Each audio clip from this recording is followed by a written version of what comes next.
That's right. We're cutting the price of Mint Unlimited from $30 a month to just $15 a month. Give it a try at mintmobile.com/switch. $45 up front for 3 months plus taxes and fees. Promo rate for new customers for limited time. Unlimited more than 40 gigabytes per month slows. Full terms at mintmobile.com.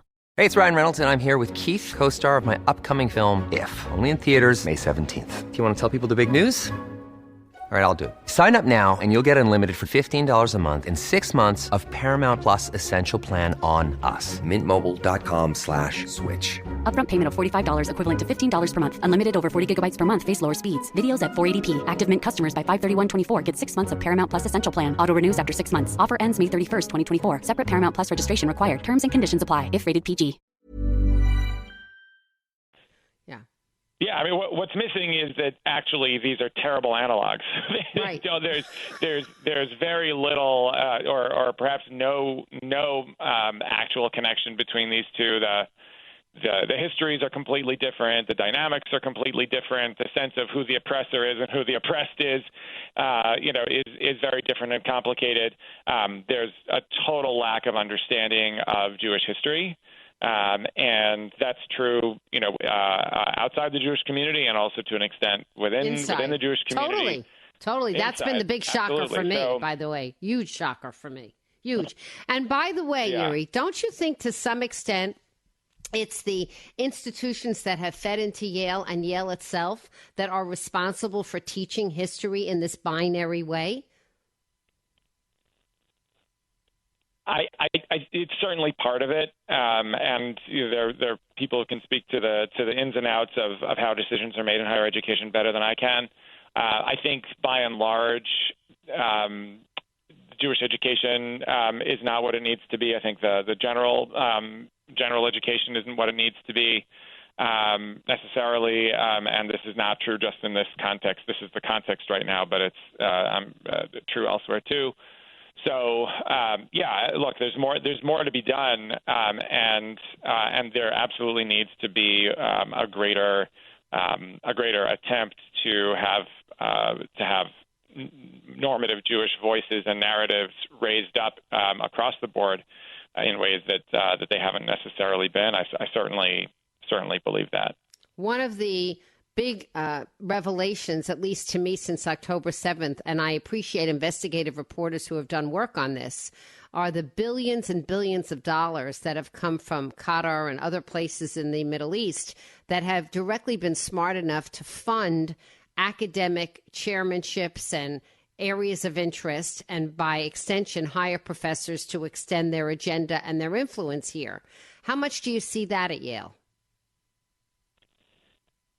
My field of expertise is really in student life and what happens here on this campus, and trying to make Yale a safe and wonderful place for Jewish students. You'd have to ask Yale or ask other people about that particular question. The piece that I really have been trying to push, especially of late, is that the campus environment, much like our community in general, needs to be focused on a sense of mutual responsibility and a sense of we're all in this together in a way. And that as important as raising up our own voices are, we have to understand the impact of raising up our voices on the broader community. Everybody sort of wrings their hands about the polarization of community in our society, and that's certainly true on campus as well. And if the campuses could make a pivot into figuring out how to create a campus community where a commitment to a commitment to being together is more important than one's own voice, or at least just as important as one's own voice, then I think we have an opportunity to do a lot more education and do a lot more balanced job of letting people know all of the things that they need to hear so they can make their own decisions. So let me ask you this, Yuri Cohen. On that vein, have you reached out to, and if you have, has it been accepted with a hand of friendship, to Black student union leaders, to Muslim student union leaders, so that there can be friendships and from friendships grow actual respect? So that's something that we've done over a long period of time, many years in the making. During this particular period, it's been very difficult. I think everybody is feeling that the feeling on campus is kind of too raw, and this is not yet quite the time for either dialogue or joint work together. We certainly hope to get back to that as soon as possible. And that's the saddest piece, Yuri. That's the saddest piece, because if it's during this time of crisis and stress, that's when whether or not the friendships were real or not are going to be tested, right? So the fact that they have frayed, and the fact that you've told me that things are so hot that you don't even feel now is the right time to build those bridges, that makes me pretty sad to hear that, because I would have thought that now would be precisely the time that people would answer your phones and say, you know what, let's have a Shabbos dinner together. Let's do something on a Sunday morning. Yeah, I definitely hear the sad part of that, and I agree with that. I also am not surprised, though, because when people are at their greatest moments of pain and difficulty, is when they're likely to have the hardest time reaching out and doing things together, and particularly in our society generally, but certainly also happening at Yale, where the people you talk to, the places you go, the choices that you make are seen by others as a definition of what you believe.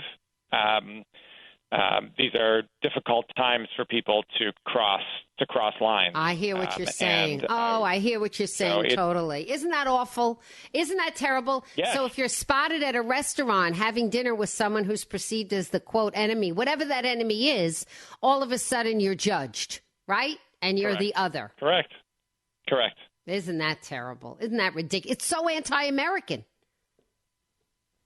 in my opinion. It's the most anti-American thing there is. The most American thing there is to shake hands with somebody who you may disagree with and have dinner with them. To me, that is America. Yeah. I hear that.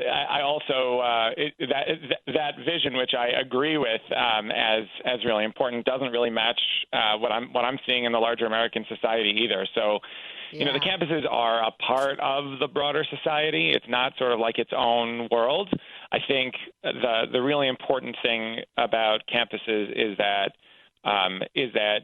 the people who are on campus now are going to be the next radio show hosts, the next community leaders, the next politicians, the next generation. And so they also have this really interesting opportunity that the rest of us don't really have, which is they're living in real proximity to people they disagree with. You know, most people outside of college choose where they're going to live, in order to reduce the number of times that they will have to encounter someone they disagree with.